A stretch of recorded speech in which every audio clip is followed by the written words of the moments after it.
streaming on YouTube. And yeah, I'm gonna do YouTube. Also, I'm gonna do OBS. So let's see.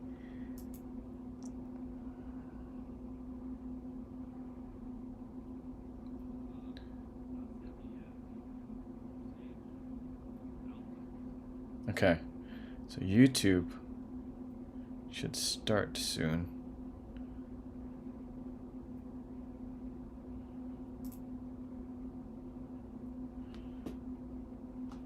Whoa.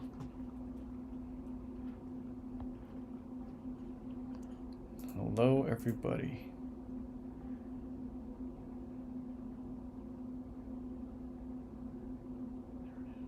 Okay, awesome. All right, that looks good.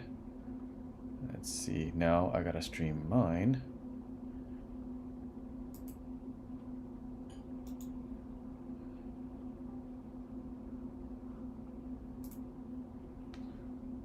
And let's get started. I'm excited. All right. Screens, screen 2. All right, we are live. Hello, everybody. Let's double check things. Can someone help me check if YouTube's audio is going okay? All right, awesome. And you can hear yourselves, you can hear me. That's perfect. So let's get started on our demo. And well, a little bit about myself. Hi, everyone. I'm Franklin. I am your local resident friendly mod over here on Warrior Painters. And I like to paint, so that's why I'm doing a little demo. Now, I'm going to hop into Procreate. We're already in here. And I have a reference image. For those who don't know, you could set up a reference image over here. And you can go from your canvas to image, and you can import, and you can find a reference image. And that's pretty cool that Procreate has this little thing. I have this image over here that I want to paint that it was taken during a camping trip at Big Sur. It was gorgeous, and I kind of want to make this a little bit more adventurous. Let's see. So I had a little sketch set up, and y'all could see this and time lapse playing through.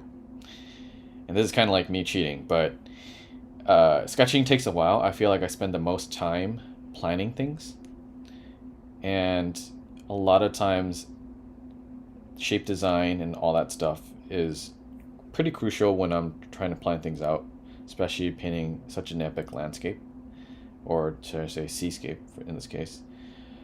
I wanted to convey a sense of adventure, almost like a video game screen, like a feeling of like Breath of the Wild or something, and I'm about to go in and just find the fishes.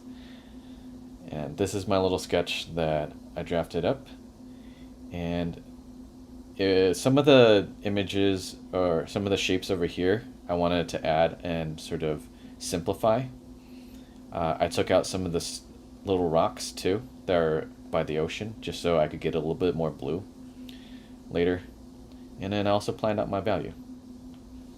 So let's turn those on. Cool. And usually when I start off, I have multiple ways of starting off painting, but this is kind of like a little study. I'm usually sketching about this size. Oh, and if anyone's have any questions, feel free to type it in chat, or unmute and you can just ask me. I'll try to answer as I paint along this thing. So, thanks, my fellow water gal.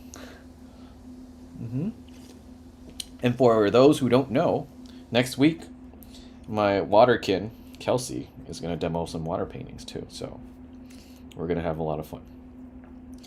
Now, let's get started. I have my basic value structure set up. Now, some things to keep in mind is when I am painting, I also like to keep in check of, let me point out some areas where we could talk about. So this area right here, that's going to be pushed way far back because of atmospheric perspective. So the values from here to here, those are going to be pretty close. So that's something I keep in mind. So I usually like to start from back to front just to get a little bit more of my bearings in for keying in my sky. And usually when I'm painting outdoors, the sky is not always the brightest, but it's one of the brightest things.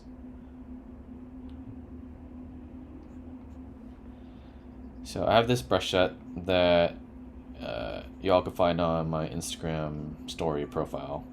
It's free. Feel free to download it and play with it. So lately I've been experimenting with this like brushstrokey feel. Kind of like me painting in oils and just sort of dabbing in some brushstrokes. I chose this warm underpainting sort of feel because it's going to contrast with the cools, and when some of it peeks through, you could have that sort of warmer tone just to have that feeling of sunlight.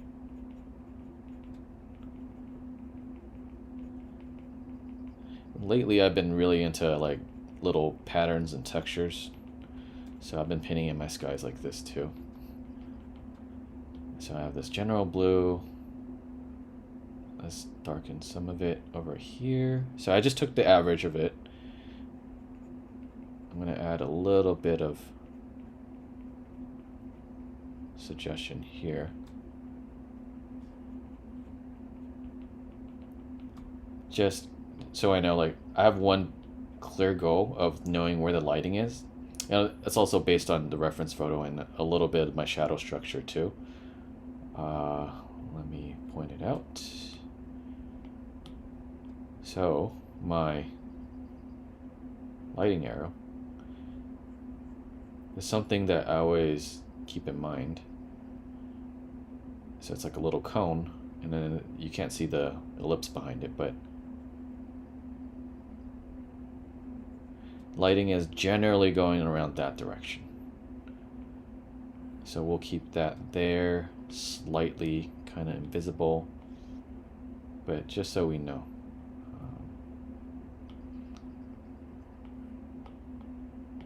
Let's continue in keying in the sky. I'm going to use my rough bristle color. Alright, so another thing I keep in mind too is the sky gradient. As we lower from here to here, the sky, generally speaking, in this like sort of scenario, gets a little bit lighter because there's a lot more atmosphere down there. As you go up, you go further into outer space. So less of the sky particles and air particles and whatnot are going to be there. Now, since my lighting is coming from right to left, I'm going to lighten that a little bit more too. And I'm shifting a little bit warmer from blue just to get a little bit of that brighter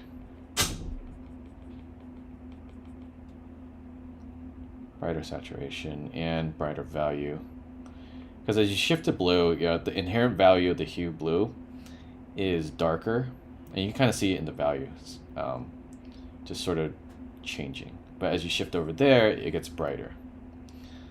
Now, another thing I always want to keep in check in my layers is having a color layer, setting it to any desaturated, like making sure there's no saturation, fill that layer up so that I have a nice value structure that I can always double check. So I can always toggle that on and off just to see. Alright, cool. Now that we have all that set up, we continue painting. I generally don't paint this big. I like to paint about this size, but for the demo's sake, I will zoom in a little bit so everyone can see a little bit clearer. Alright, and I'm going to paint everything in one layer because that's the fastest way for me to do everything right now.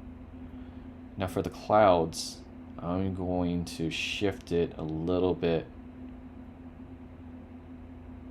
purple, magenta, and you can see the values between the clouds and the sky in the reference photo is kind of close. So we're gonna try to just match that, but we're gonna change it so that like the temperature, like watch, I'm gonna turn on this color layer. You could barely see the difference between like the sky and the cloud, but with the temperature difference, you can definitely see it.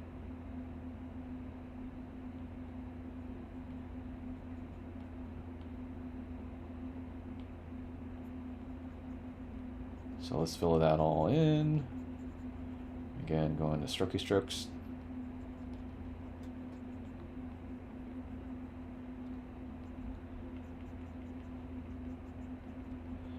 And I'm not too worried about the edges I have right now. I can bleed in a little bit, it doesn't matter. Sometimes you can have a little bit of underpainting showing too. That's totally fine. But I am more concerned about filling everything in as fast as possible at this stage and being accurate while I'm doing it, like with intention. Now we're gonna hit the, so we got that average. I'm gonna hit it with a little bit of highlights. Now the highlights, I'm gonna actually go towards the yellow, warmer sort of tone.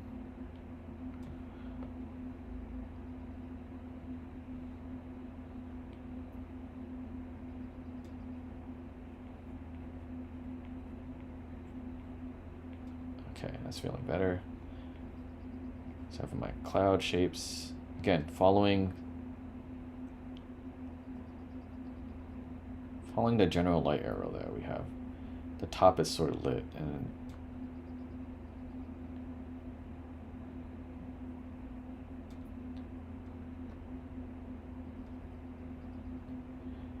then it's gonna catch, some of the clouds are sticking out too, so it's gonna catch over here too. And again, don't be beholden by your reference. The reference is kind of there to help you sample things, but feel free to change things around too. If something's not working, make sure that it works for you instead of you working for the reference.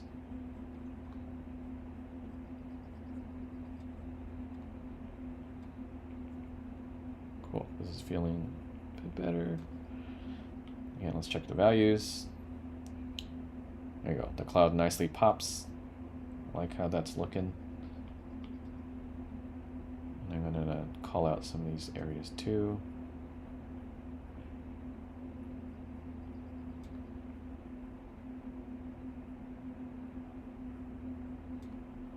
Nice fluffy clouds. The next part, since the sky's bluish, right? I'm going to try to key in this distant cliff mountain. And I'm going to go towards sticking with the same blue because I'm really trying to emphasize atmospheric perspective.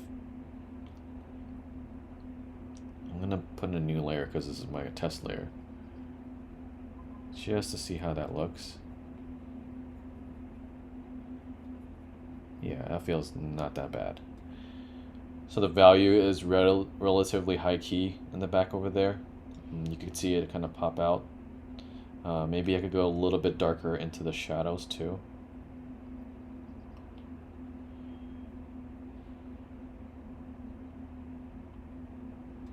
Alright, and then I'm gonna paint in these shadows area too. And some of that warm is gonna just peek through, so that's gonna work out for me.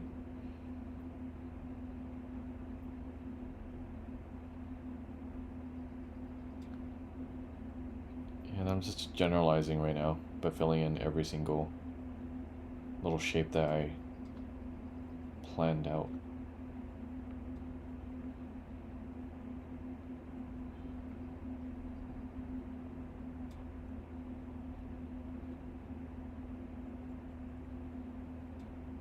And actually, before I continue, I should probably share the reference photo. Let me get that all for you. Just in case, if some of you guys want to paint along.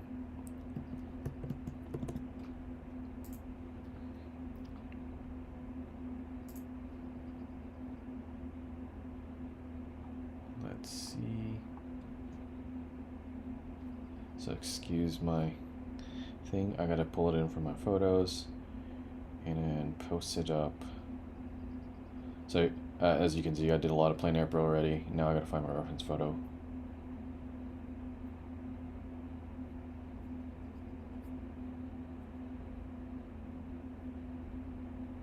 Supposedly my iCloud storage is full right now.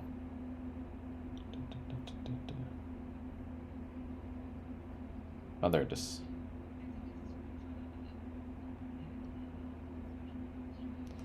Oh, thanks. I just want to make sure that people have a high-res photo just in case too, because this was a fun reference to paint from. All right, back to demo. But thanks, Kelsey. Let me put it in the special events chat. And here is a high-res version.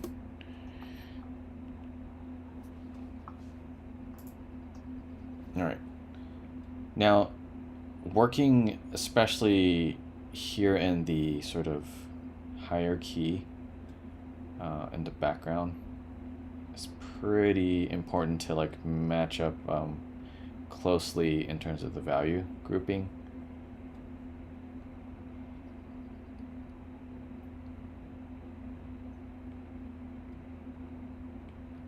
I play with a lot of grays actually, or some of the more desaturated tones. And your eyes kind of just fill in the rest, which is really cool.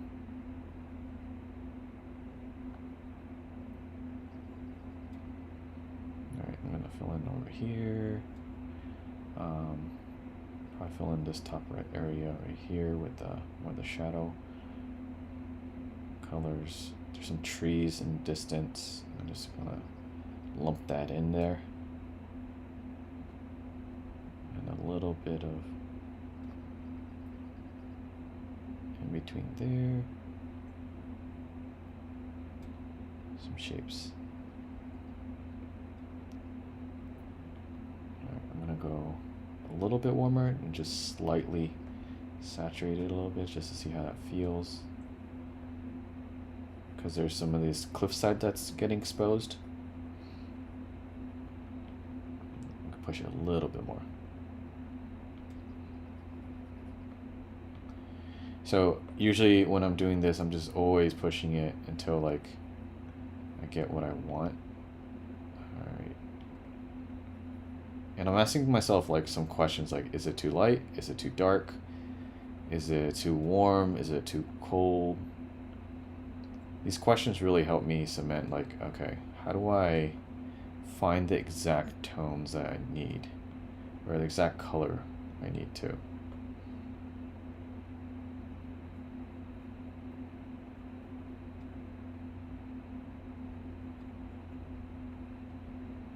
Okay, that's not looking too bad.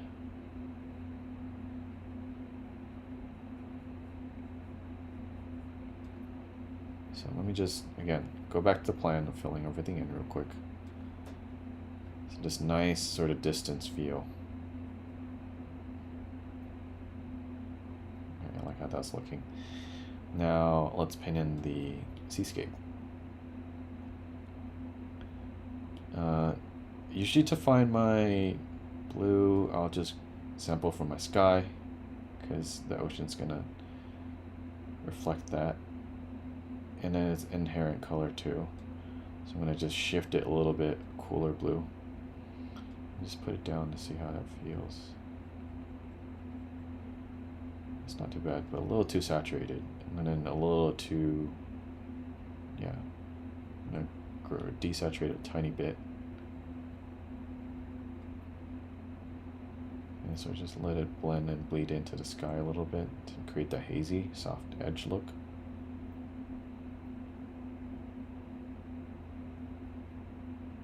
Awesome. And just sort of just bleed it out. Now you can notice I'm doing strokes this direction because the sky is more vertical. I'm trying to contrast with that texture, and also the ocean itself calls for a lot of horizontal strokes.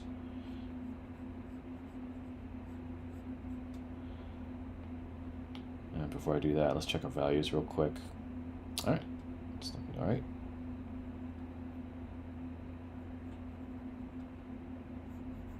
So I'm just gonna throw that all in there.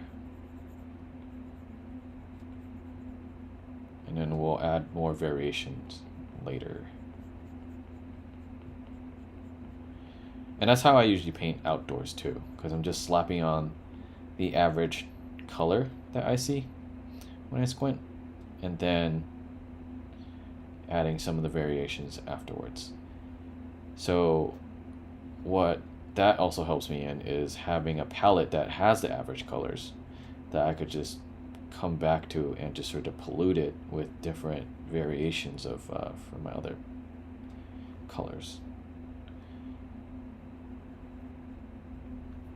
All right, cool. Now this next step is a little trickier too.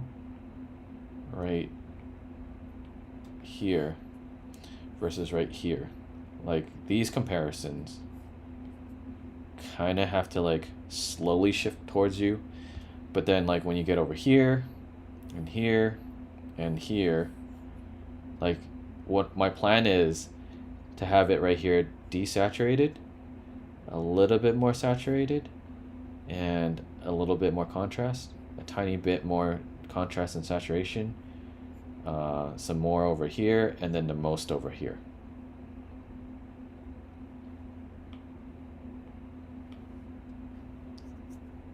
So I'm going to start a new layer and sort of peek. I'm going to take this, shift it towards the green, because that's some of the green that's losing some of the atmospheric perspective. So when I shift it that way and bring it down a little bit more to like shift it a tiny bit darker, let's see what that yields us. All right, and for the trees, let's see how that feels. Okay, I like that. It's a bit more distant tree feeling. There's another tree over here, and then like a bit of a shadow. Okay. I'm going to shift it a little bit more. Grade up a little bit. See how that feels over here.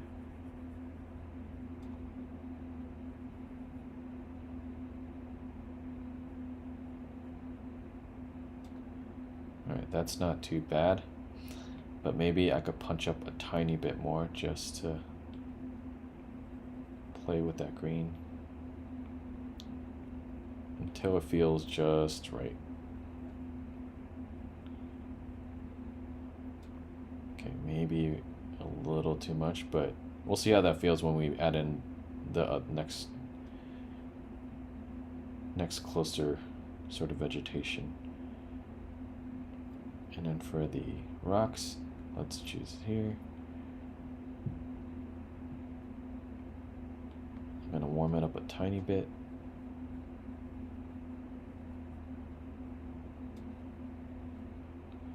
These cliff sides too.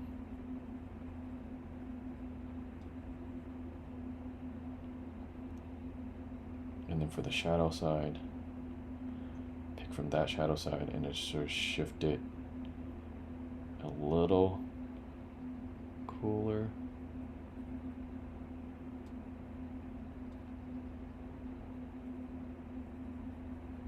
Okay.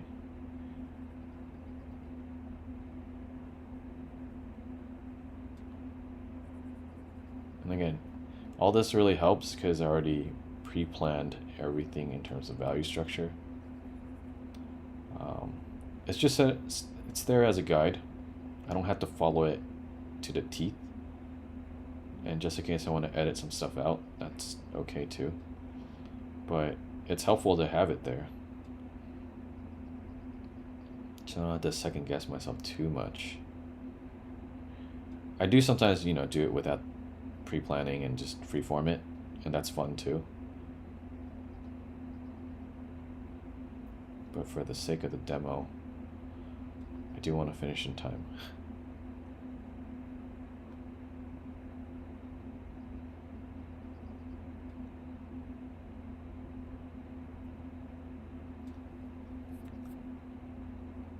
check our values.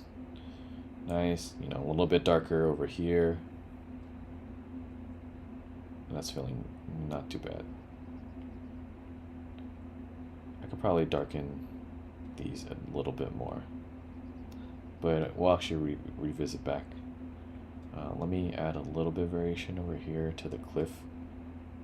Some of the whites of the cliff would show. And I'm gonna borrow some of that under painting color to bring it back.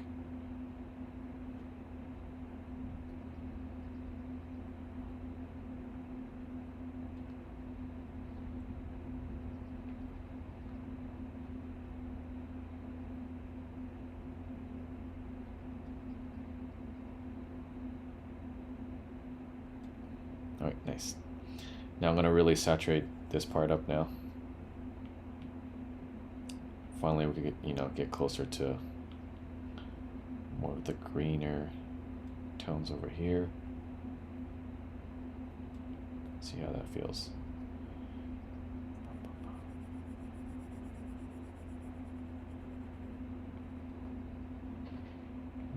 Shift it warmer.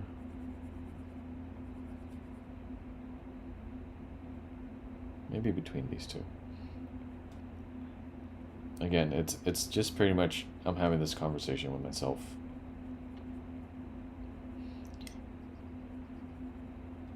Trying to make sure that I have the right values too. See, now that I put that in, this looks a little bit too dark. So I'm gonna shift it a little brighter.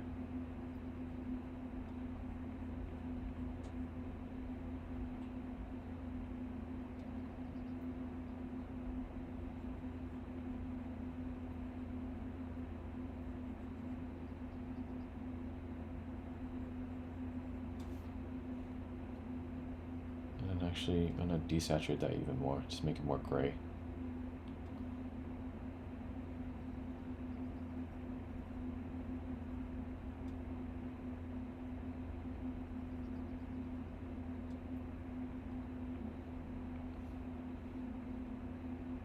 Alright, cool. This one, the slight turn of the hill, or the plains on the top, and there's going to be a brighter value over here.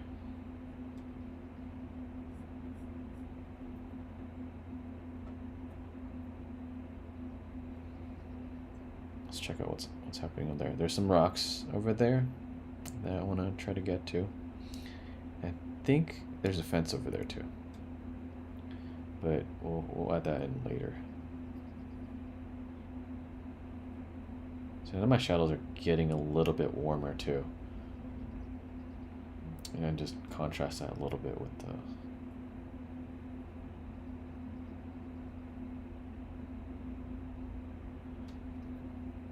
cooler shadow over here too. I'm mixing a little bit warm and cool shadows at the same time because you're not always going to have like warm light, cool shadows. There's so much light going in on over here that's bouncing around that, like, if you have this warm rock bouncing light back, it might just warm up the shadow too. So having some variations in that and knowing like where to place them is kind of key for me.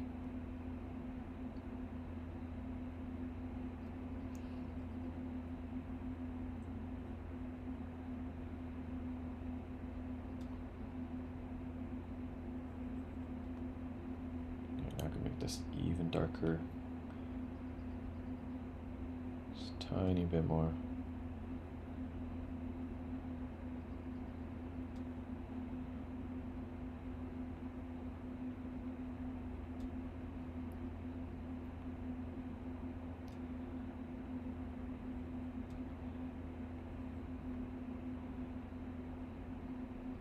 And we're about like half an hour into our demo now. So I'm like halfway through, almost. Well, I gotta speed up a little bit myself, but usually I take a little longer for a piece this big. So this demo might run a tiny bit longer. And for those, you know, who can stick around, that's great. And for those who can't, there's also a YouTube stream going on that you could check back on.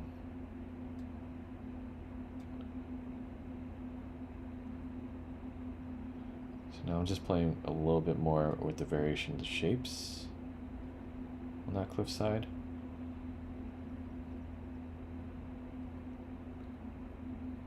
Add some of that highlight in there where it's hitting.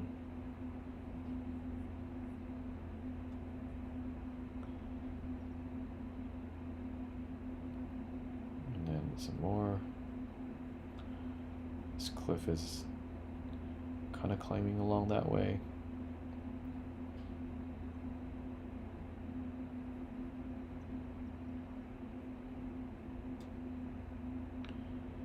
And then we'll just kind of fill this in too.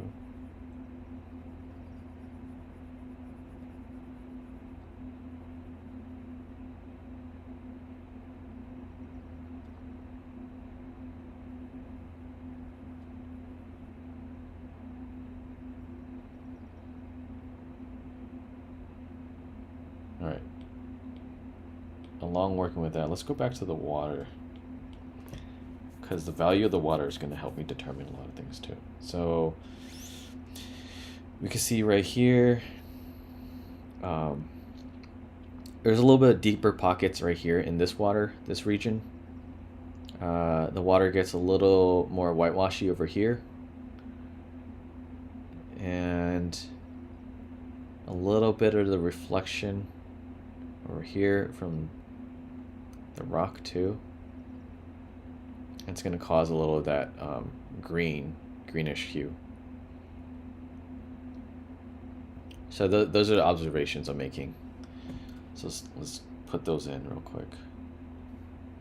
So deeper water, I'm going to go deeper and bluer. See how that looks. Looks alright. I'm going to pop that in.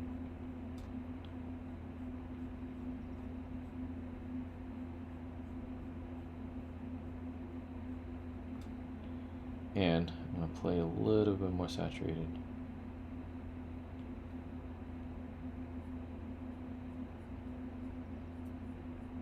Just to have some of that nice pop, but the value is still pretty similar.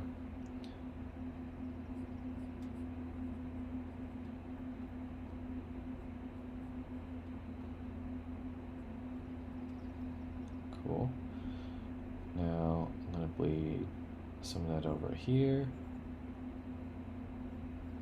We do have some deeper pockets over there.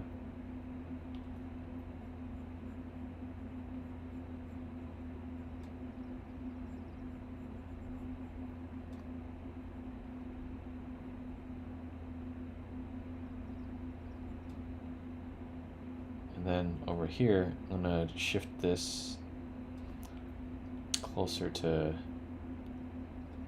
more of a lighter hue. Add a little bit more saturation.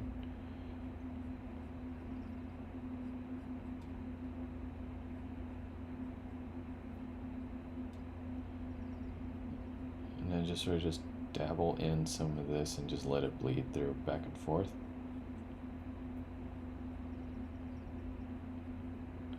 Let that mix together. Cool. My favorite part, let's jump into some of the white water. I'm actually going to take something that's already here and throw these in. So let's use a different brush for this actually.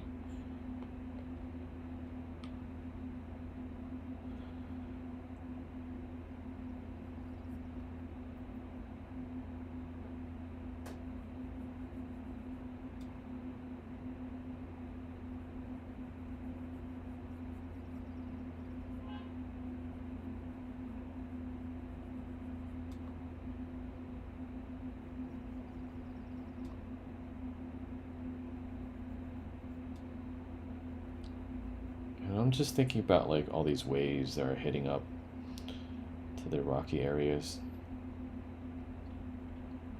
Like what kind of motion does it do? How? And they usually pull around, you know, the bottom areas of particular structure.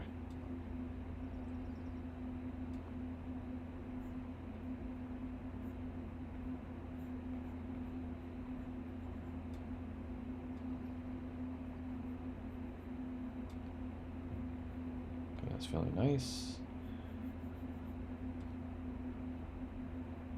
And I'm just gonna simplify all this and just make it into one giant shape.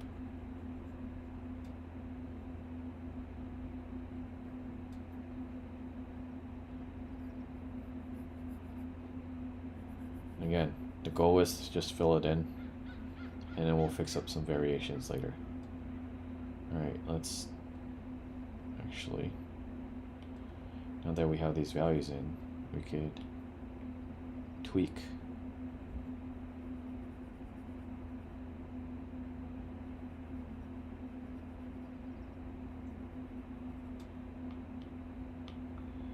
I'm going to use another brush called Scratchy Sketch.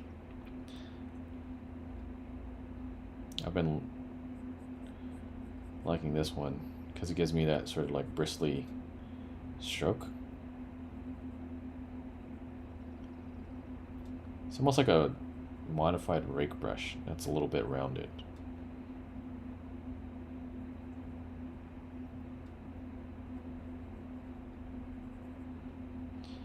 Also gives my brushstroke a little bit more texture as I get closer and closer to the foreground.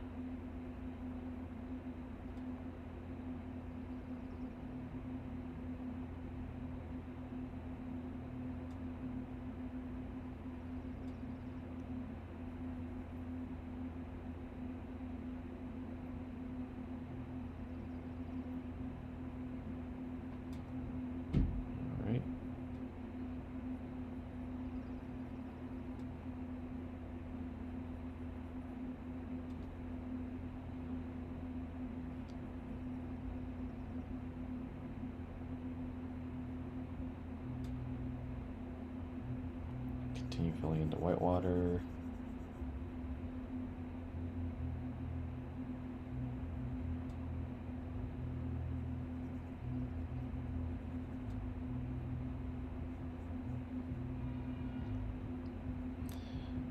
So at this point, just clean up some edges.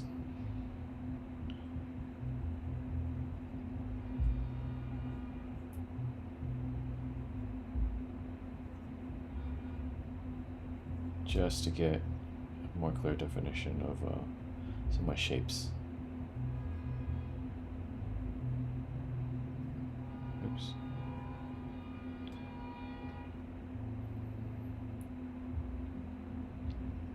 And I have a question for everybody. How is everyone's plane airport going so far?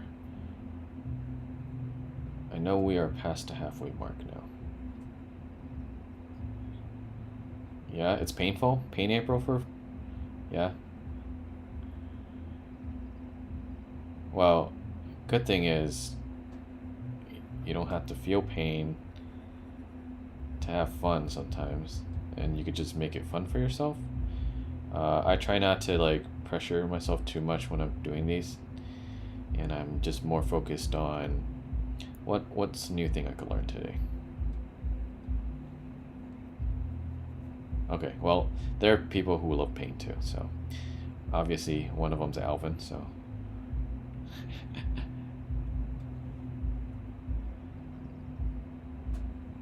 If you derive pleasure through pain, that's great. Good for you. You could go through a lot of things.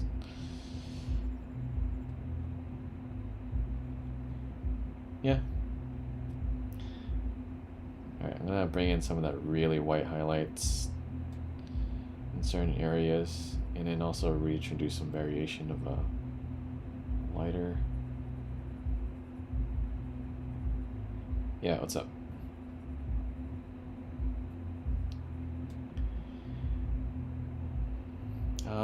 I usually work back to front, right? And then I also get suckered into like little parts because I want that part to be perfect in terms of like this relative zone. So like I look at the relativity of here, and then relativity to here, and then relativity to like the entire image. So I kind of just go back and forth, zooming in and out, just to get like a handle of like, oh, how much more do I have to tweak certain areas. Like now I'm going back in over here, because when I'm working on one area, I'm not just looking at this one area only, but I'm also looking over here, here, like all these different parts, just to help me make some judgment calls on like, okay, maybe that part isn't too bright, or maybe that part's too dark.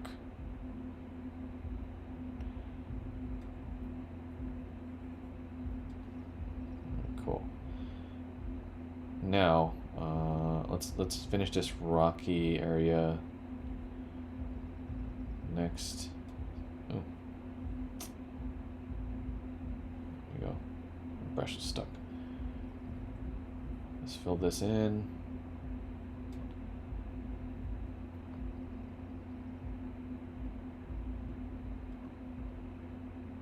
And then add some of the light shapes.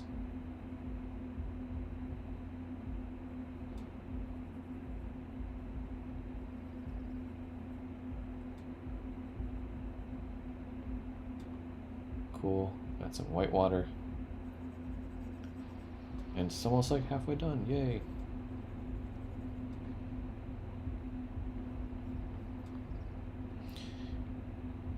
I'm gonna shift it a little bit lighter over here.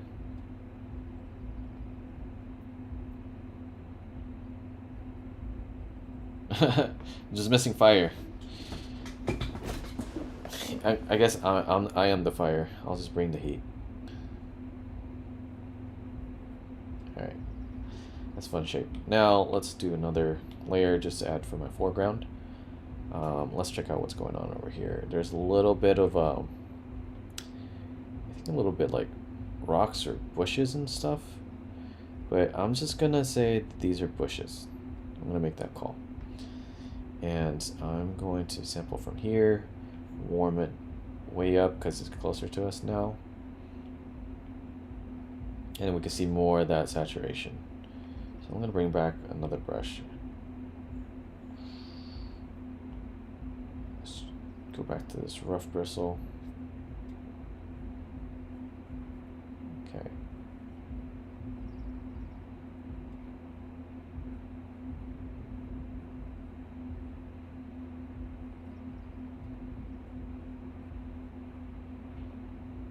It's almost like this little border right before the cliff drops. Big Sur had a lot of landscapes like that. Alright, next we're going to capture this field. And for this, I'm going to actually use my lasso tool, because I want to do some really big brushy strokes.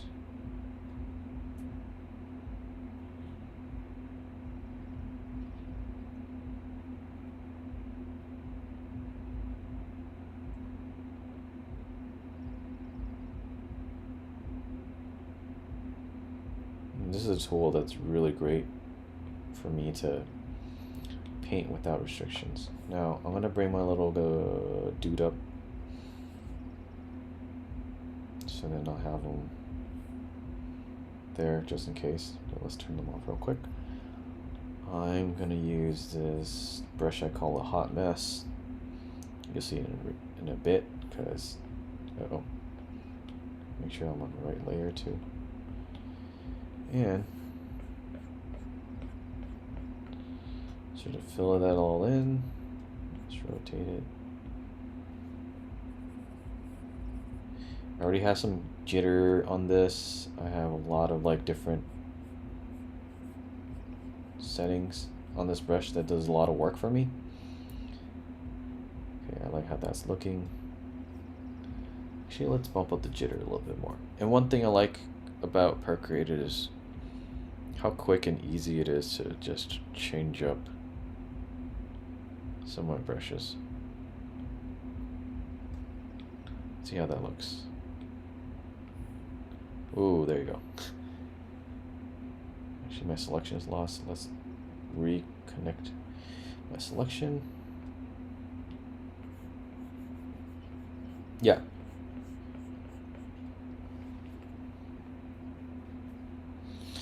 Yeah, so that's a good question. I am probably going to go back in and just take some of the shadow color underneath and sort of just blend between these two. But for now, I'm just blocking it in just to get some of the... just to get the general cloud shape exactly. So let me demonstrate that real quick.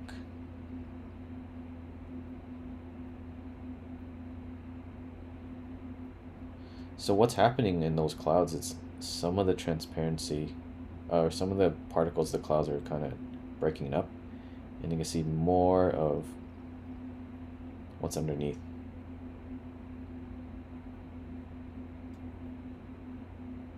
But I still want to keep this light area defined. It's kind of how I like how that looks. I'm going to introduce more of the transparencies to these areas over here.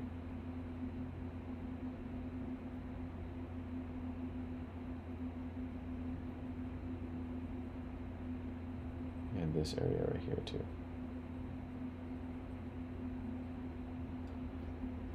So now that kind of looks like it's kind of bleeding in.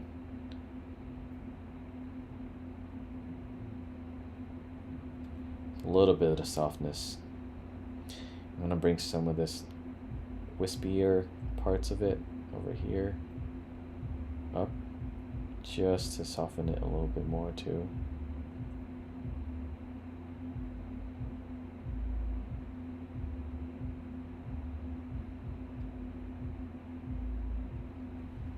And done, just like that.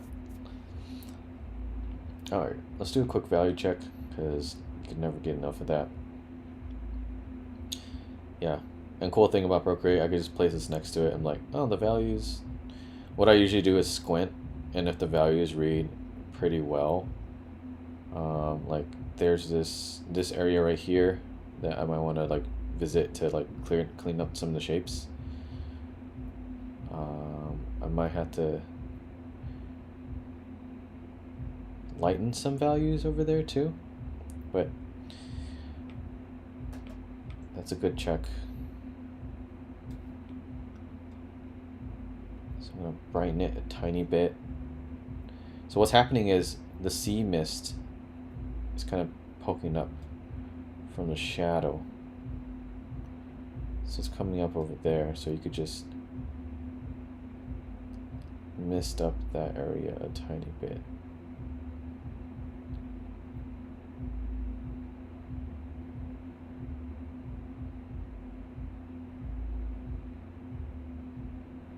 So I'm really just dabbing it, lightly tapping. Now some of this area too will have that mist.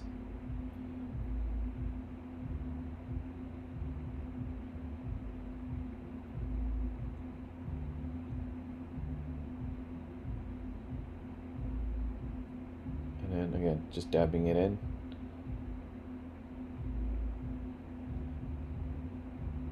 Alright, now before I go on forgetting my little person, I also want to bring this up, duplicate it, multiply it, so I can see what the hell's going on. Let's put that back down actually.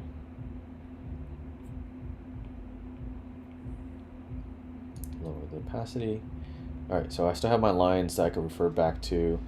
I want to create this trail. That's sort of just for my little character to walk. And yeah, let's do that.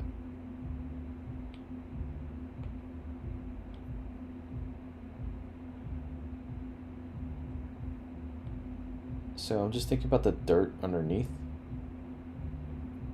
Maybe it's like this lighter ground that has been treaded along for a long time. Let's see how that looks. Oh, it's not bad. Let's make it brighter, just a tiny bit. Yeah, there you go. I'm gonna do a variation of those two actually.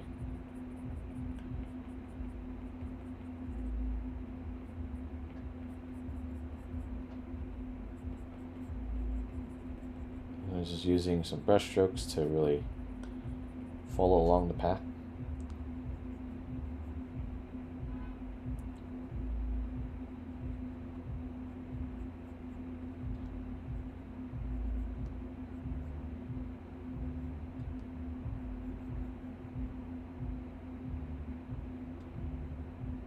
Turning down. Alright, let's turn off this line and see how that looks. Cool. Alright. There's a little bit of disconnect over there. And a slight change in elevation. I just kind of want to have this in a downward slope-ish look. And now let's connect some of the grass over here, just to break up some of this unnatural look. Usually when you see paths like this, that's like not man-made, but more walkthrough, you could kind of see like areas of wild growth. Alright. That's looking cool. Let's go back over here. Turn on my line real quick. So I'm going to add some of the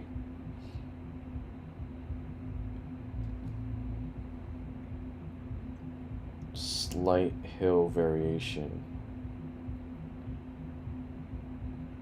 by changing the value of this. Let's clip it over here.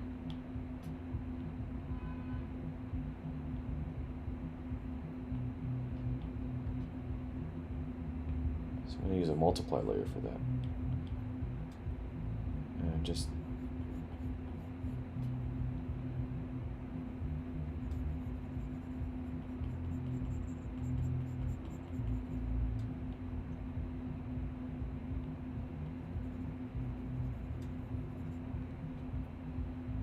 use a softer brush. Okay, that's kind of nice. And then I'm going to do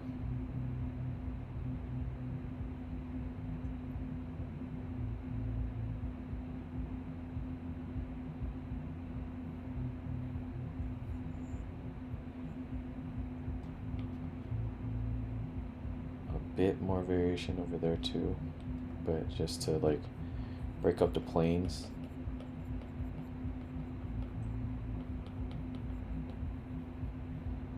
And then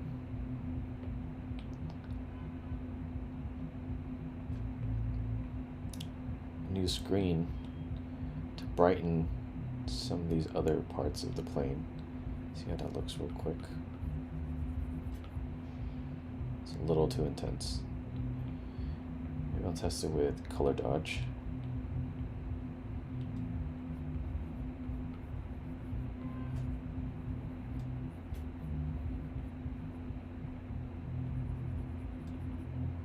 Alright, see how that looks.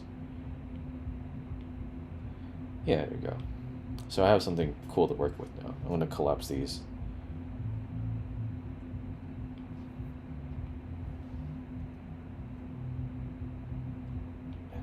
Path. It's a little hard to see, but I'm going to make it a bit brighter. Let's use oh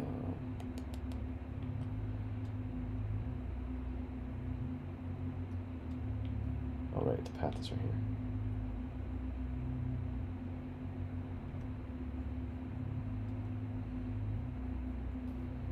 Just to highlight it a little bit more.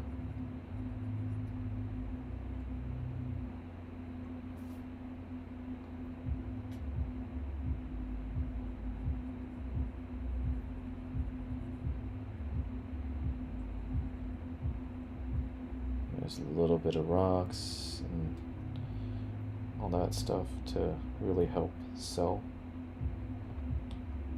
Alright, next.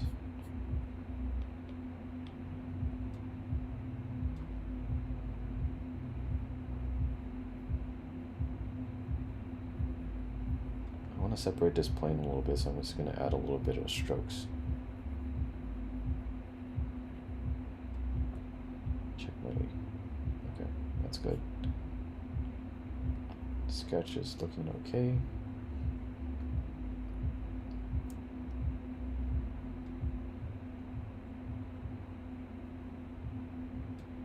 And this is the fun part. I'm just playing with texture. I don't have to always just paint. Sometimes I could just draw in some stuff too. And really, like, really play with it. Just to get some variation of things.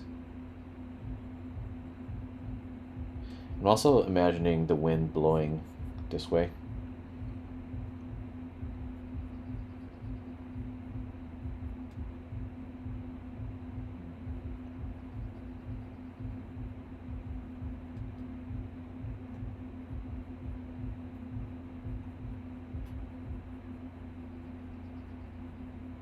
And this texture is going to help me sell, like, this grass is a lot closer to the camera too.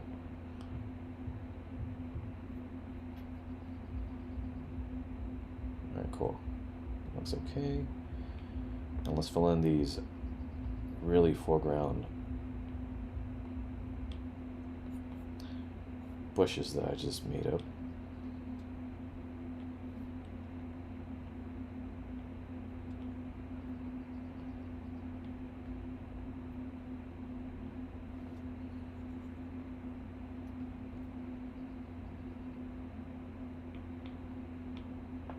Let's put it underneath here since it's already clipped.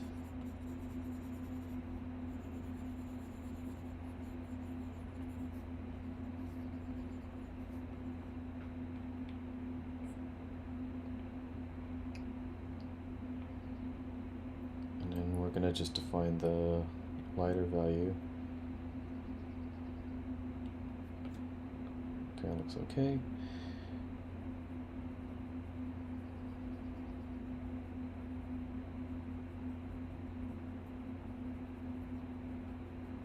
Again, remember that light arrow that we have over there. It's gonna, oops, use that to help me light these bushes that I just made up, so it fits more into our universe, our little world here.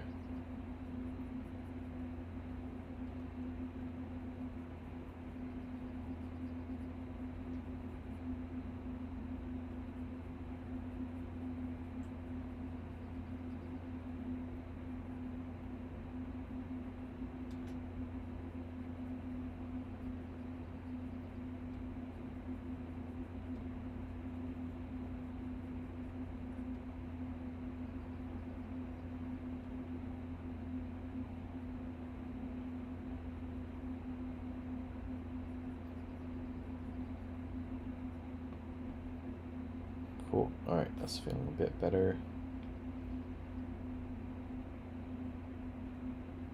A quick flip just to see if anything stands out. Alright, let's see. I want to go back to this layer, and then I kind of want to modify this a tiny bit more.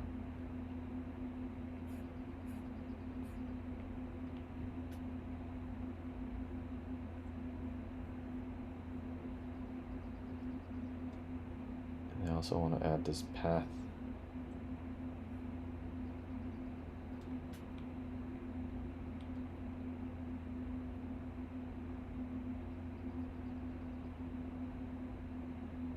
I believe this is a road for the cars.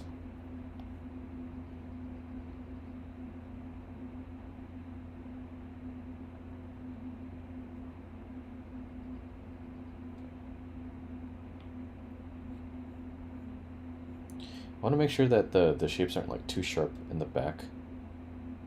So I want to use a softer brush for that.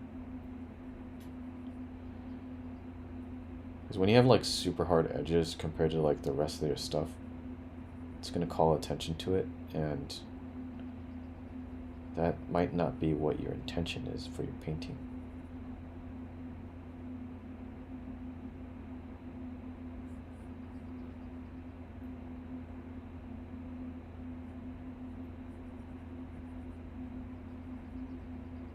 So I'm just simplifying these shadow shapes into triangles.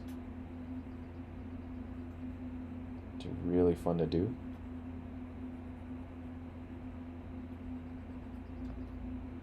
That's just one way to keep things a little bit simplified and graphic.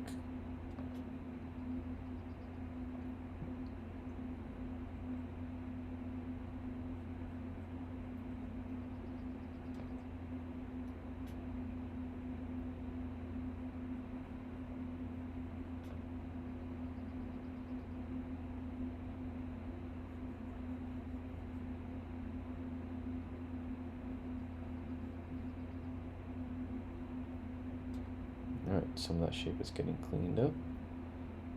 In there.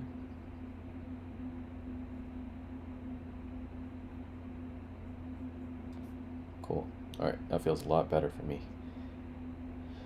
We're going to introduce some more of this water to the next layer.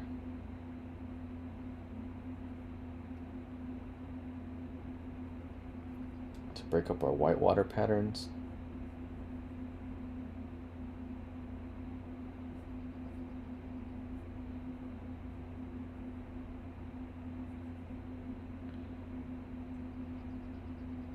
Forgive me, I'm a little tired right now. I went to watch a movie super late at night. I went to see Everything Everywhere All at Once. And that was quite an experience. I was dying, laughing and crying and everything, like all emotions. So I'm a bit exhausted in terms of doing this demo, but hopefully, you know, folks can learn a little bit, or at least pick up some of these tips and tricks.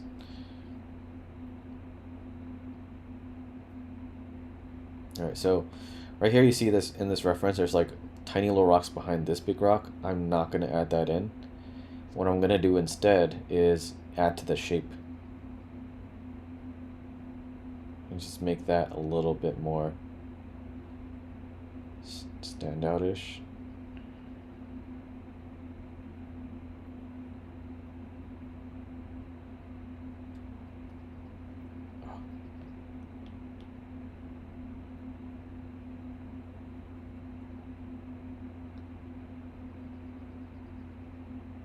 And we're about an hour in. I'm curious about everyone else. How is your painting going? How is the plein air book going? I want to see some work in progress. Post it in chat. Tag me. I want to see. Oh, nice. Yeah. The lines actually took me like an hour to plan out all this.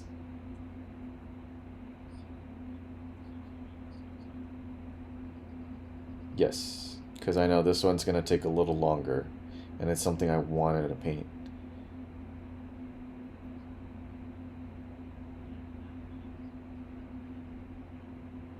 Yeah, that's good to hear, Celestial.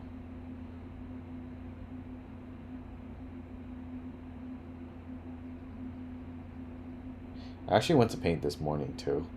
So, yeah, I am a little bit... Well, I'm warmed up, but also tired at the same time. Not only from the movie, but also from everything else. Alright, at this point I'm going to collapse everything, because I like painting everything in one layer. I already have everything sort of planned out.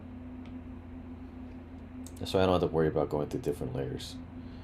If I'm working professionally, I probably will not do that and keep my layers separate, but this is a personal one, and I rather just do the make it easy for myself.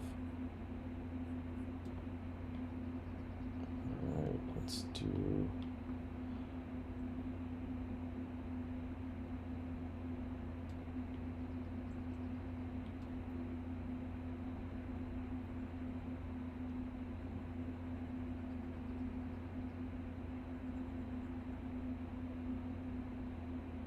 I'm gonna add a little bit of shadow over here.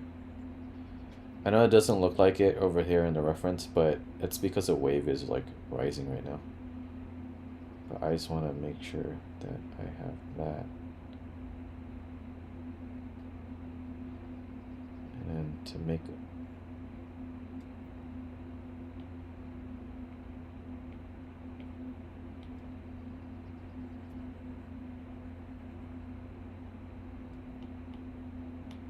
Leaves a bit of smudge.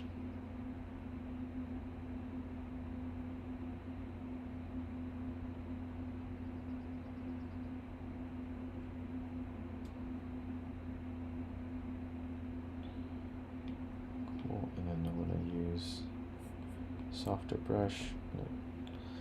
Lasso this part.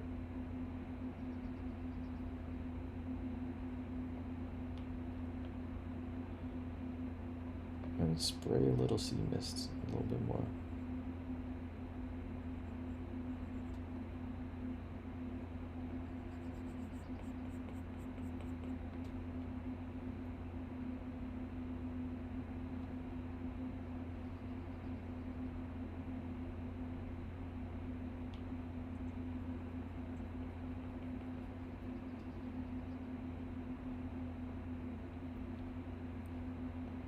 This is the part where I have everything kind of blocked in, and we're just fine tuning now. Oops.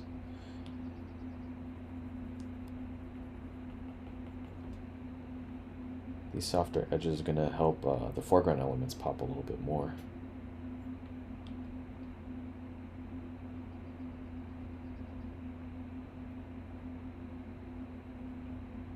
Also, for those who are curious about my profile picture right now on Discord, that one's done by Taylor. I would give a shout out.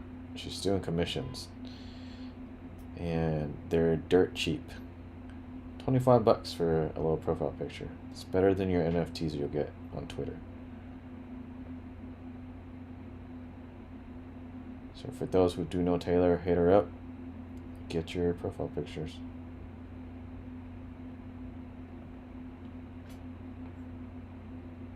And start adding variations within shadows, some of the cooler ones and some of the warmer tones too.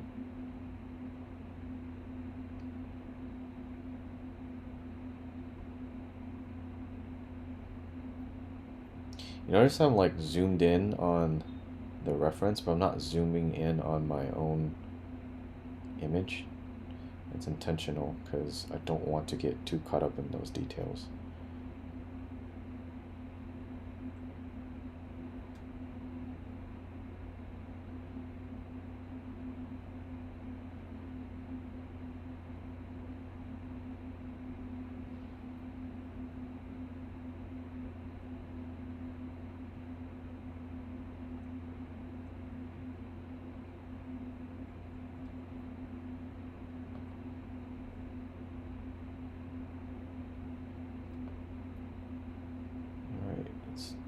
Backlight these.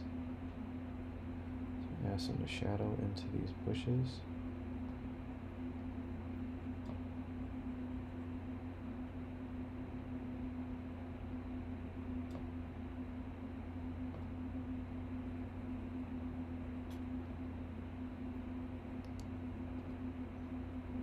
Oh, thanks.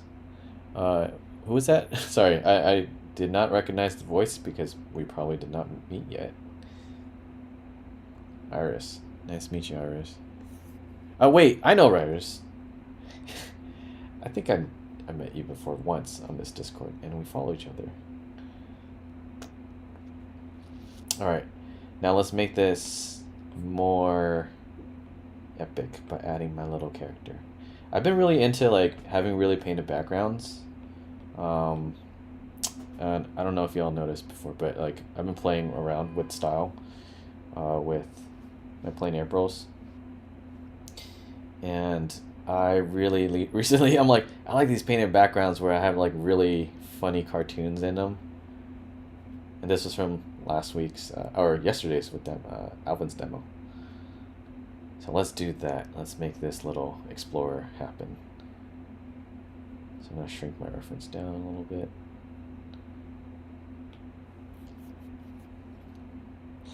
I almost want to add like video game HUD, but maybe later. We'll see what that looks like, but let's see how this feels. Thanks. All right.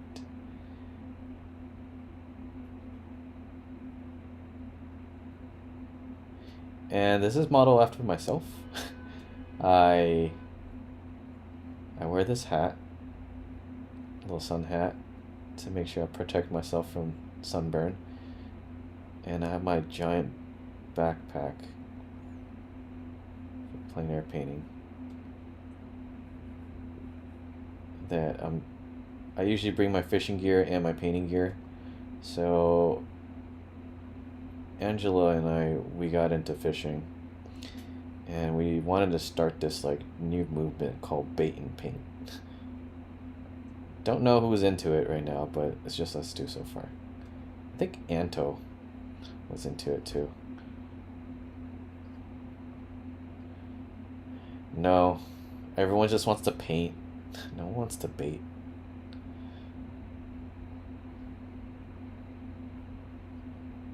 Oh my god.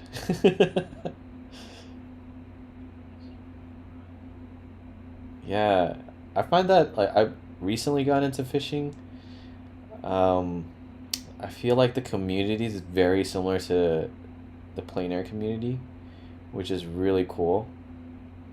And they're all super nice and they just want to share their love and passion. And that's what I found really inspiring when I go fishing. It's something to do besides just being a painter and artist.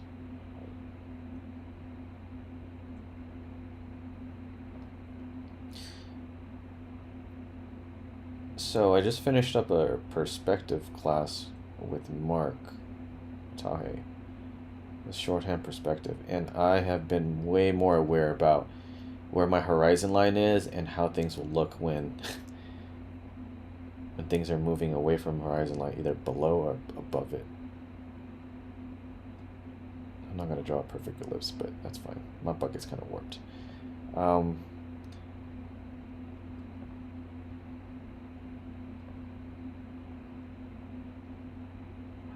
it's helped so much in terms of just getting a general idea of how I would draw things out to look like it's fitting into this world that I created.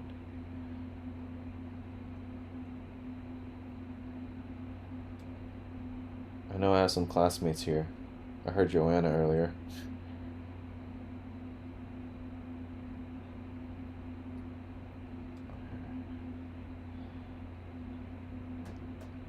Good. Thanks. You know, I'm going to use some of that shadow plotting that we're going to do later. It's going to be fun.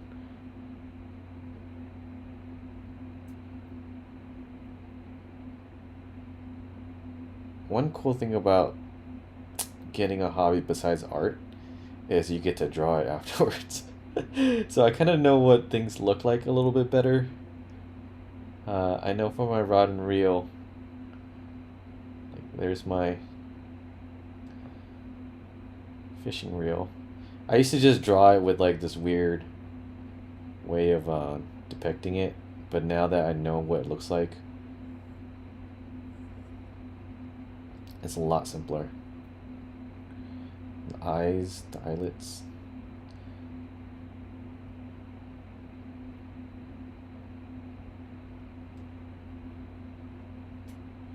My little feet.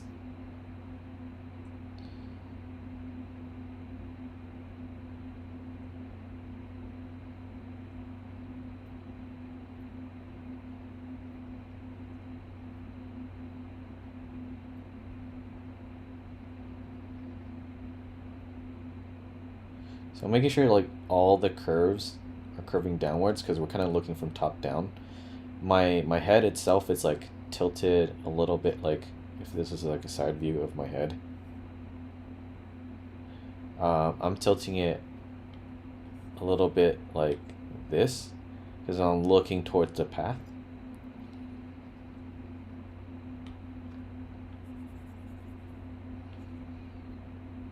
I almost want to animate this. Oof.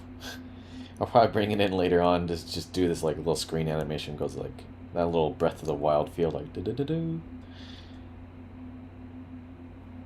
That'd be fun to do. Sometimes I'm just so extra with my own work. That's cool. I love what I do.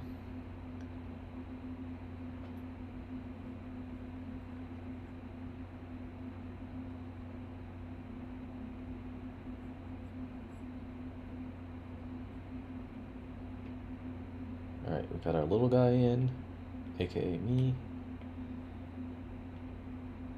Let's fill him in. Well, some wacky color first, so then we could just tell.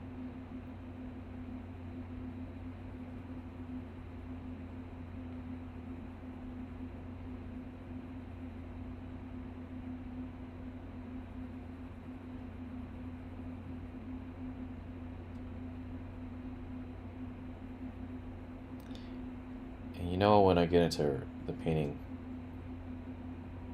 I definitely start falling more and more silent.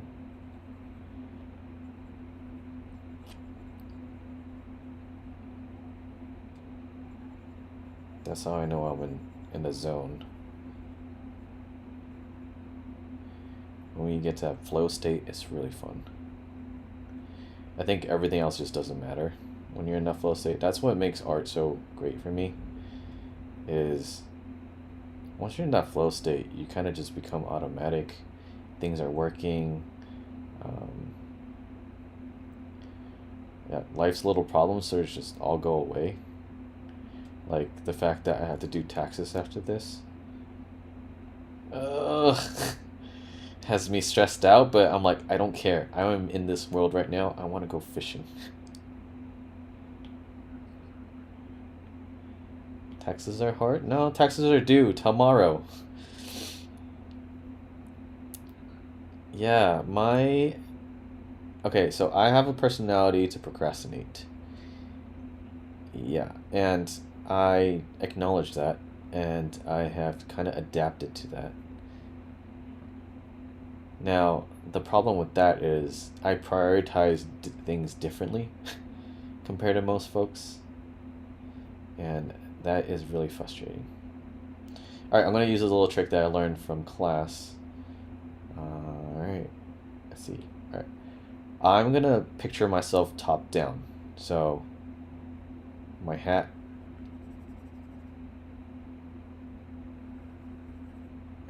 My bigger brim of the hat. My backpack. Like my arms. Let me fix this a little bit.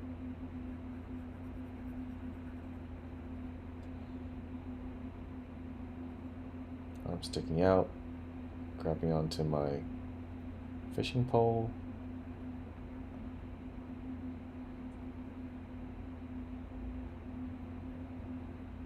Grabbing a bucket. And that's roughly my top-down view.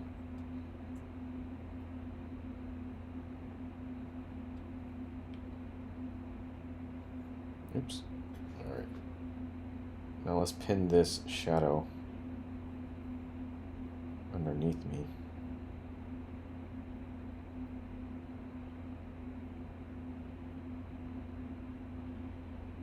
With a little bit of perspective.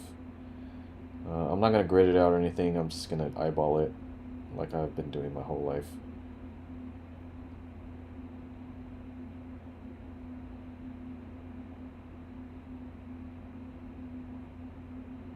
And again, one thing, oh, I didn't have it on, but that little lighting arrow, I'm still keeping that in mind, so like the shadow's kind of falling behind me.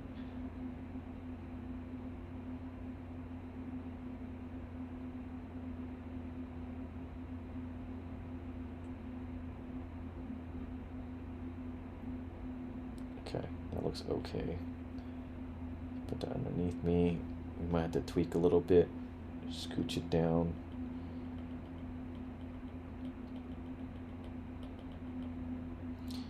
Maybe shrink it a little bit more. Stretch it out this way.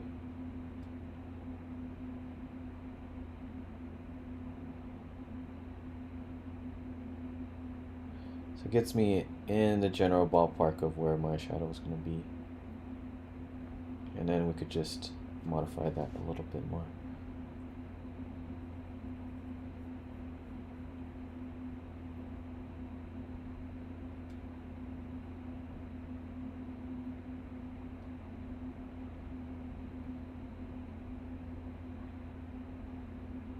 Alright, cool. I'm gonna soften some of this right here.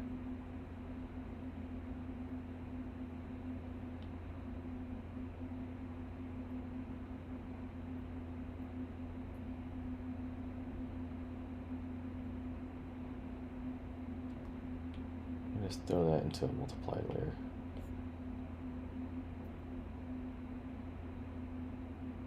Check our color, our low values. Yeah, it's reading pretty well. I like how this is going. I like this zigzag of V's in my shadows. You know, it's good to pat yourself on the back because art is hard. And we take those little wins. Alright, let's clip this. We're gonna do... This is just based off of memory, what my hat color looks like. A little bit of olive, green. I'm gonna just make it more, slightly darker, so I could pop up against everything. A little bit my hair.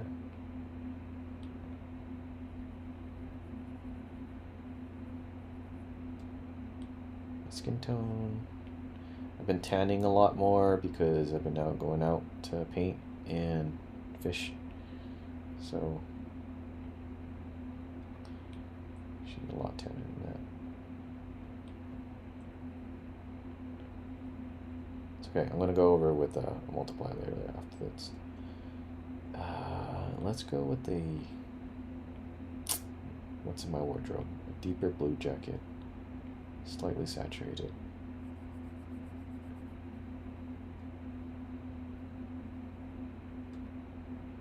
Right there.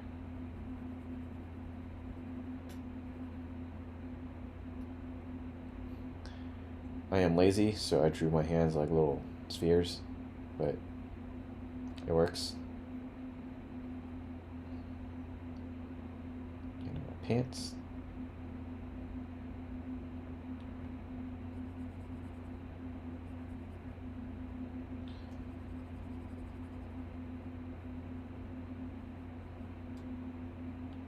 Backpack is actually black. I'm gonna make it like dark purplish.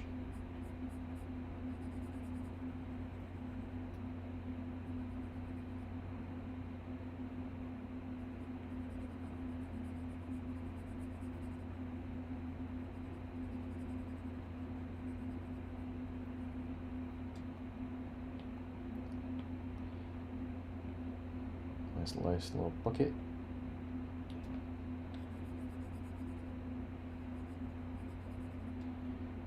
And my shoes are a bit tanner. I got these new Adidas hiking shoes. I love them.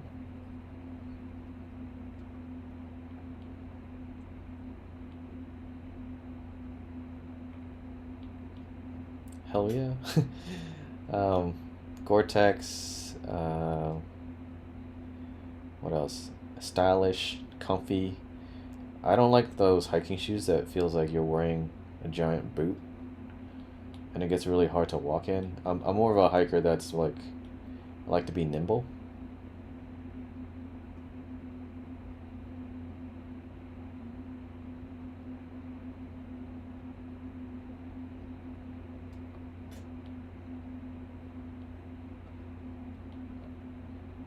Yeah, that's another reason. I like that look.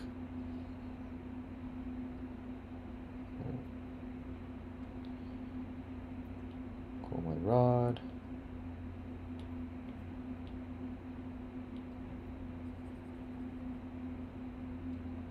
And then my reel. My rod and reel. They're actually slightly purple.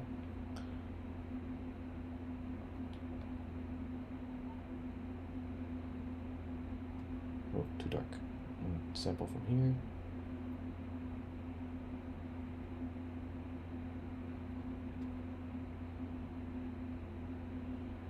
Alright, I'm gonna take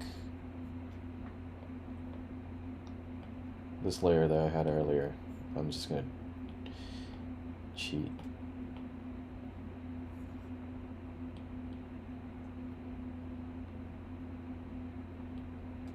And just sort of fill that in. Boom, instant shadows. Because I did my lighting earlier.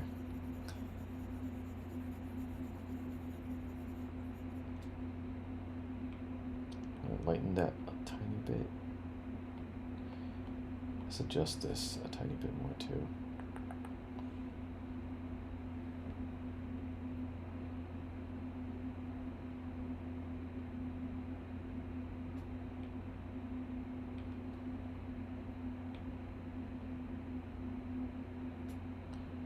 Alright, it's looking a little bit better. I think lastly, I just want to tweak some of these foreground bushes, and it should be almost done. And then I'll just do post-processing, etc. All that fun stuff.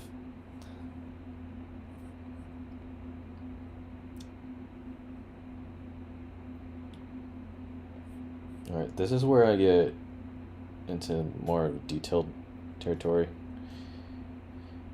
And all my big shapes are already established.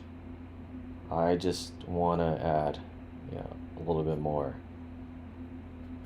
Just oomph. So, foreground, first of all, we're going to look for some of these pockets of darkness, contact shadows, ambient occlusion, whatever you want to call it.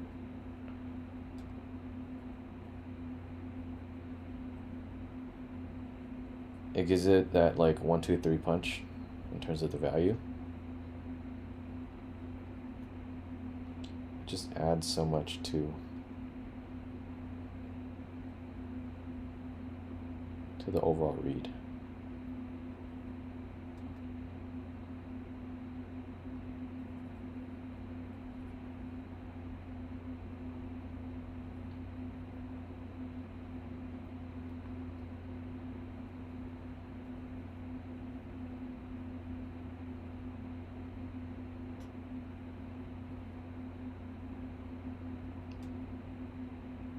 So, are there any questions at all? Or is this like too easy to follow? Don't be shy. I don't bite. At least not on Discord.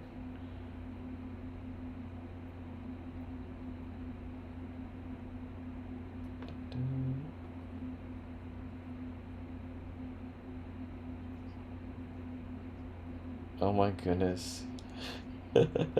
It's like my teacher mode. My teacher mode just kicks in and I'm like, oh, okay. This is what I'm doing.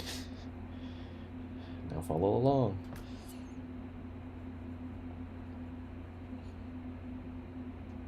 But please.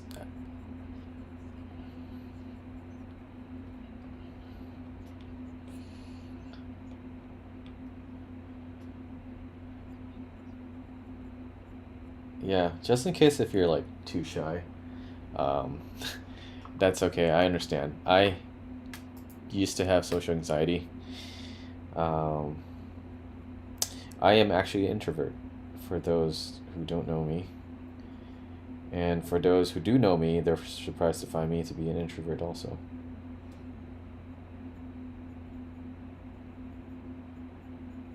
And just making friends as an adult is really hard already.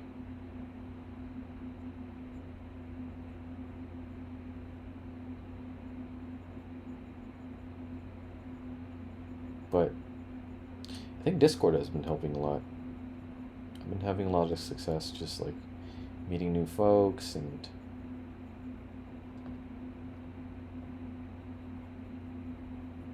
painting along with people, plein air painting online, or doing this whole like event together has been really fun too. Playing April, despite how stressful and painful it is, we still have a ton of fun. Just seeing everyone's work is super inspiring.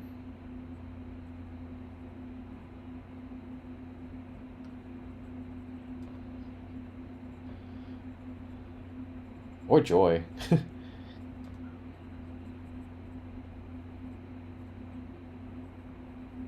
Yeah, for you, yeah. Oh yeah.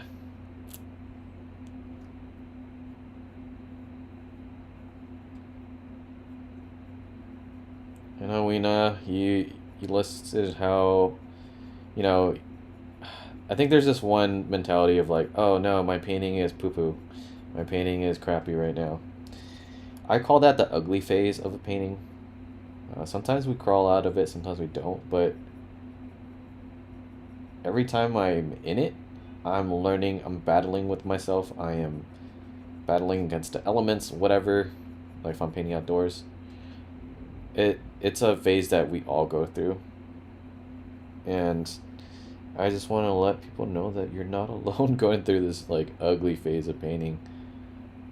We all definitely struggle with that. And I just want to let people know to be kinder to yourself instead of just beating yourself up trying to compare to other folks.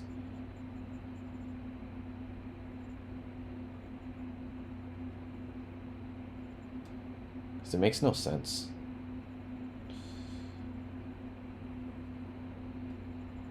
Definitely want to not, yeah, not be too mean on yourself, or else you don't want to discourage yourself to not do art anymore.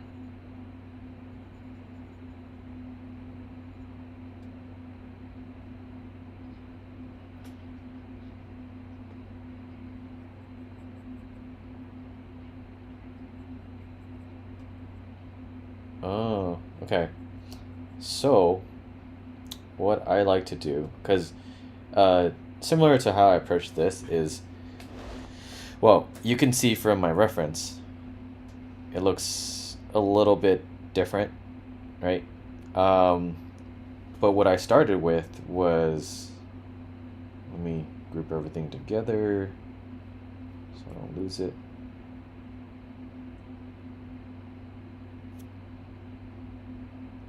So what I started with was this, something warmer. So sometimes it's helpful to have an underpainting. And despite, like, let's say it's a warm sunny day, you might start off with a warmer sort of tone.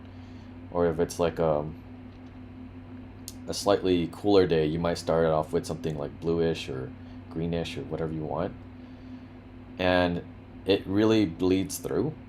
So it affected everything on my painting as I'm like painting along. While this over here reads a little bit cooler next to mine. I want to depict something that's sunnier and just brighter than what the photo was depicting right there. And it's also a little bit based off my memory of that sort of moment, um, my intention of storytelling, of like making you feel that warmth. All of that is kind of accumulated into my decisions of choosing what kind of color or what kind of underpainting color to use. When you do that and having a really fun underpainting, that's gonna kind of bleed into the rest of your painting, so it kind of just works by itself, which is kind of cool. I use this trick all the time, so try that out and see. Um, Other than that, another tip I have is to average out things. Like I find the average of the ocean color, right? Blue, bluish green, maybe light blue, and just fill it all in. And then I start comparing. Once you have stuff on the canvas, you can start noticing things that are like, oh, this is a lot darker than I thought, or this is a lot bluer or redder or warmer or cooler than I wanted it to be. Then you could start tweaking it because you see what it's not supposed to be, and you have your answer of like, what do I need to add? What do I need to make it to closer to what I want to envision? Hopefully that answers some questions right there.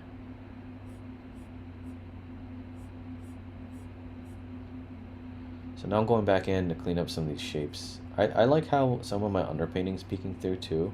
So I'm going to leave a little bit of that. But I don't want too much of that. It might get a little distracting. So I forgot about this rock.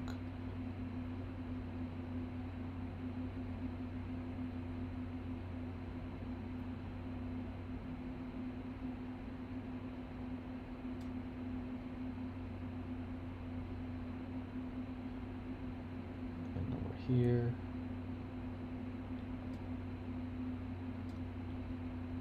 Make this slightly brighter because I want to call out some of these bushes getting lost.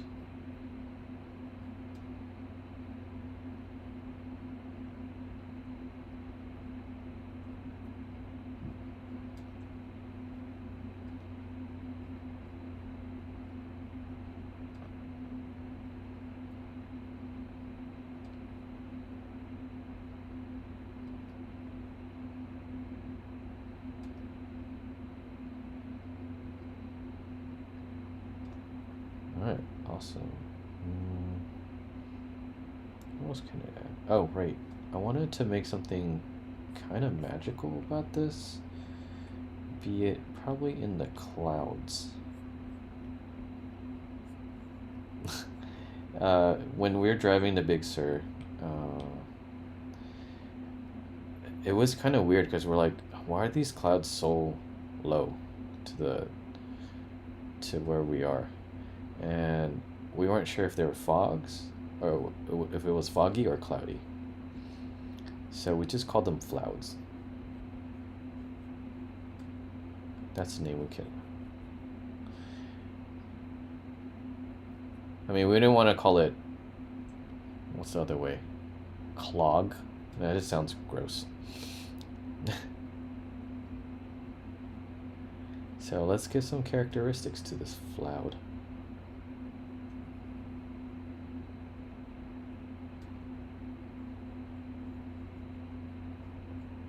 Cleaning it up a little bit more. I'm gonna go in and just like warm up some of these. I want to add variation to this.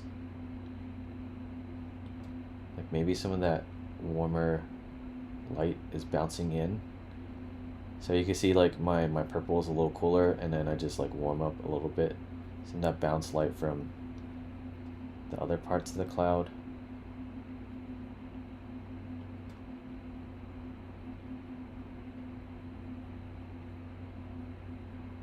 Someone's mic is hot with whatever you're watching.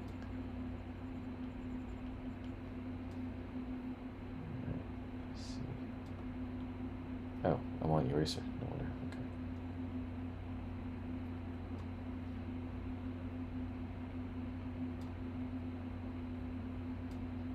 Okay. Alright, so let's make a little bit of a... Make this into like a creature or some sort. It's like I'm about to battle some epic weather.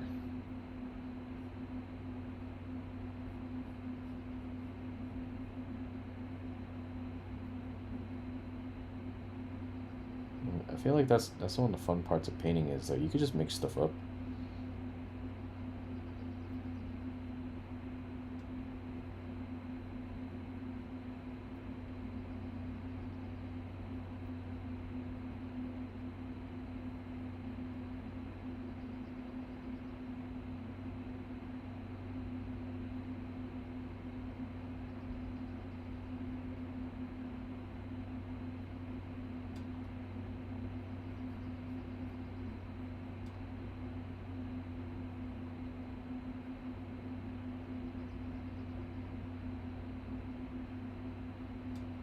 It could be like super subtle, like what's that weird face going on? I've been doing that a lot more just to make my playing airplanes a little bit more humorous and fun for myself.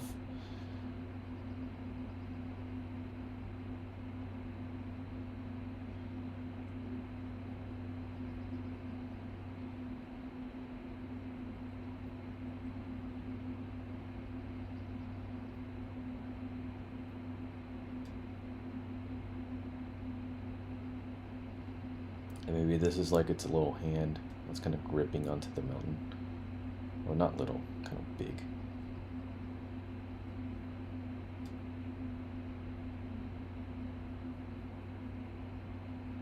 definitely way more video game-like now.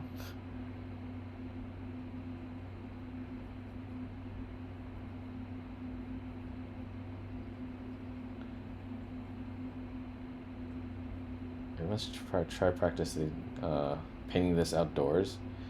You know how when you plein air paint, you get people walking by and they're like, "Oh, what you doing?" I'm like, "Oh, I'm just, trying to capture this giant monster I see that in front of me. I don't know if you see that too." Just so we could trip people out.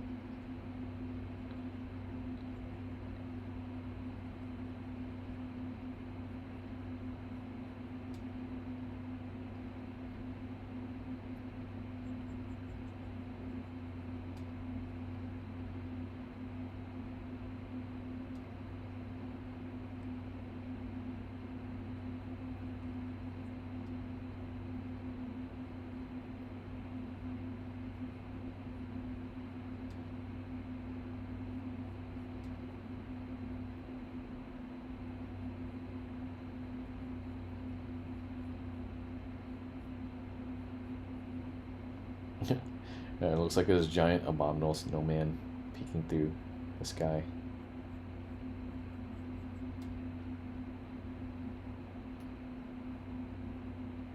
Oh, give us some teddy bear ears or something.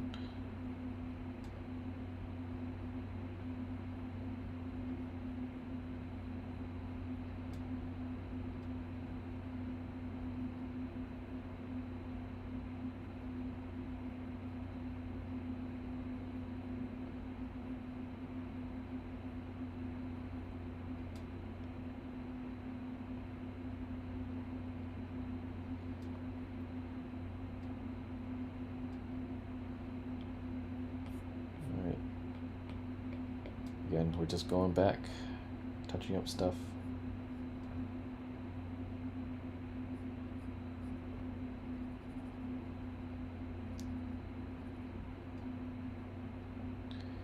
I'm probably gonna fix these values a bit more, slightly darker. Let's use.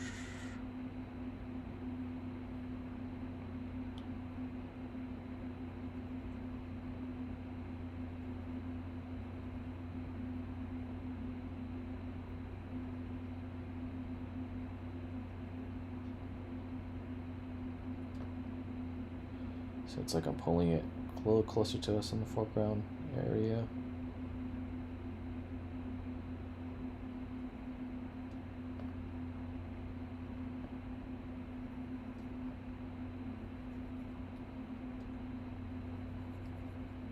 And then lastly, I'll lasso this out actually.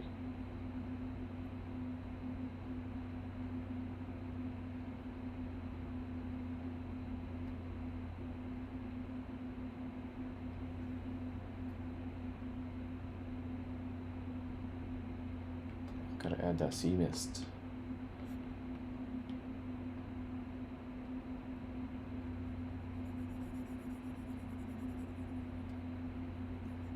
See how that just pushes everything back a tiny bit more.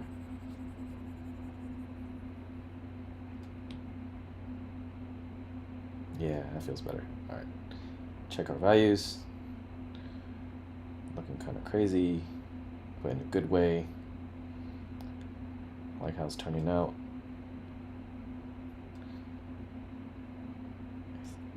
I think we're almost done. That pretty much wraps up like how I... Ooh, actually I want to touch up the water a tiny bit more. But that kind of just wraps up how I paint and how I'm able to just extract some kind of information from the reference without copying it. Like, I feel like going in with an intention of just using the reference as a reference more so than just copying something makes it a little bit more challenging, also fun, but it makes you an artist. Like, you're designing what you want to design. I used to just copy too, and copying is great just to study how things work, But, you know, to take it one step further, you could start injecting a little bit of you into your painting.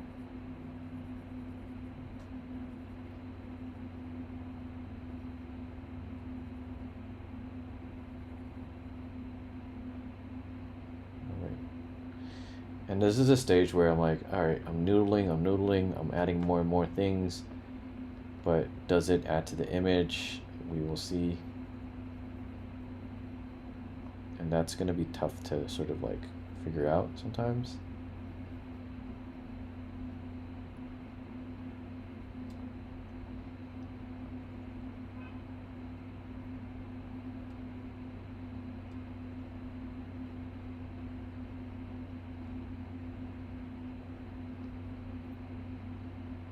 Just adding a little bit more detail to this rock so that it looks like it's closer to us.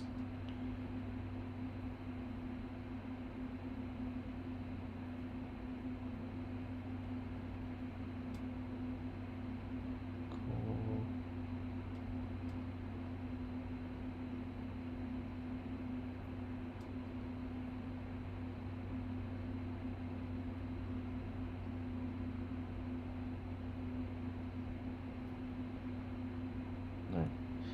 Now this is the part where I do post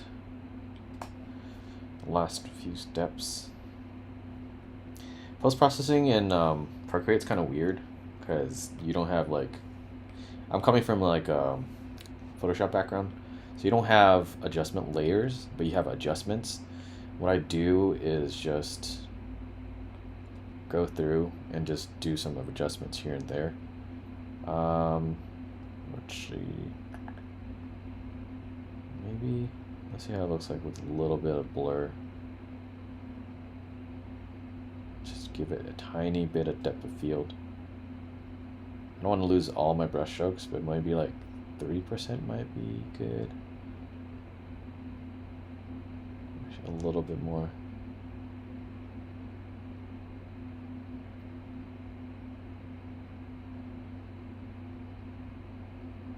More percent. All right. And mask.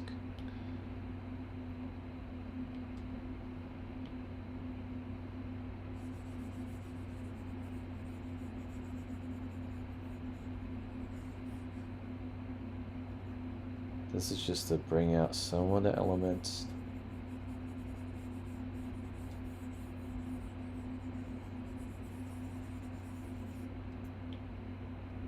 Might be a little too much, but you can always just lower the opacity a tiny bit.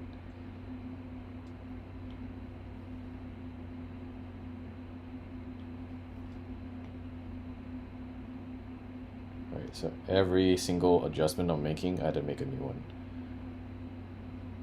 Sharpen.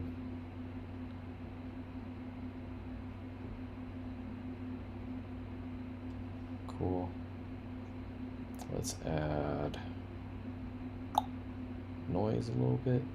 I always like a little bit graininess to my, not too much, but just a tiny bit of grain to add subtle textures. I also like to just balance out the curves a tiny bit more.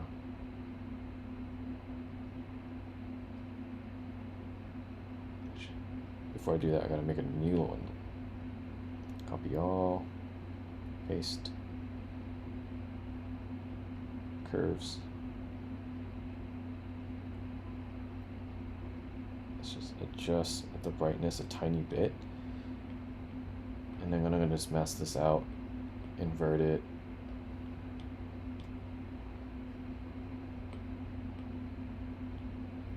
And go in and just like paint in some of that sunlight coming through just from that one side. It's very subtle though. I just want to feel it. And then again, copy all, paste.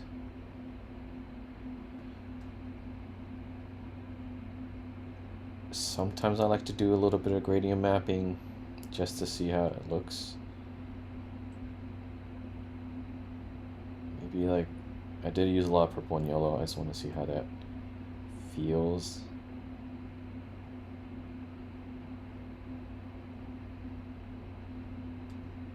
Alright, not too bad. And then also, let's copy out and paste again.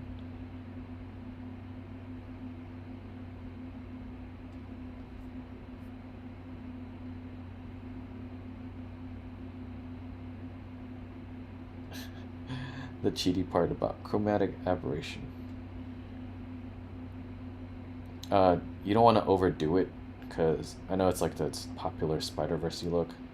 You know, back then when I first started off, everybody was doing this with their 30-minute speed painting. I just want a tiny bit of it, like maybe like 3% of it.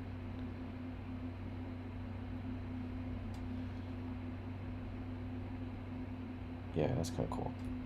Alright, sweet. Last but not least, double check if there's any other details I missed. I think a little bit of the, I didn't really finish the bushes rendering, but that's okay.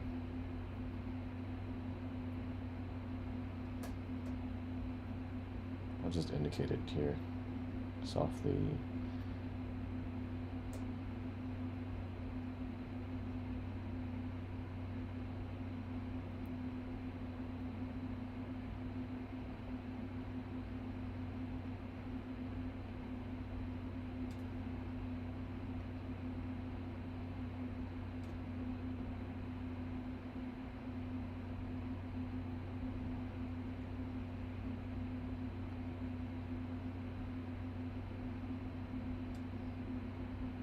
Oh, the brush is stuck. Alright, there you go.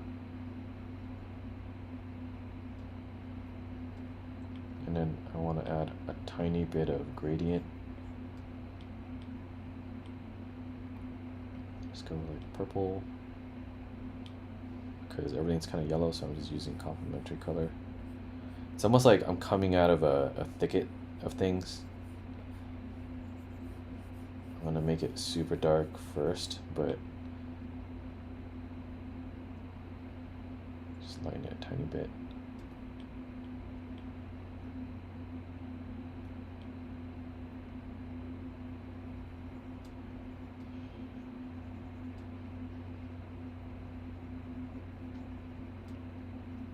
Awesome. All right. Let's turn this off. And I think that's it. That's my demo. Thanks for coming, everybody. Are there any last minute questions that y'all need to ask? Feel free to ask right now. But yeah, that's about it. I want to see everyone's other paintings, and I just want to see yeah, how you guys did my the take on my reference photo. So if you could just post it, yeah, post it, tag me, find me on Instagram. Let me write my name down so you could just tag me there. I'll reshare because I love resharing other people's works.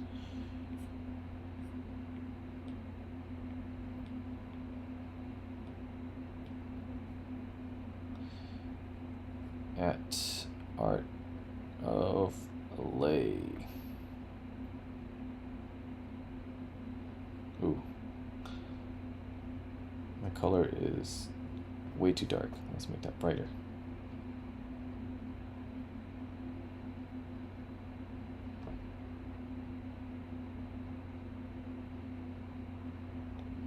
Yeah. So thanks everyone. Hope you had a good planar demo thing. I had a lot of fun doing this, and yeah, I hope to see everyone else's paintings. Thank you.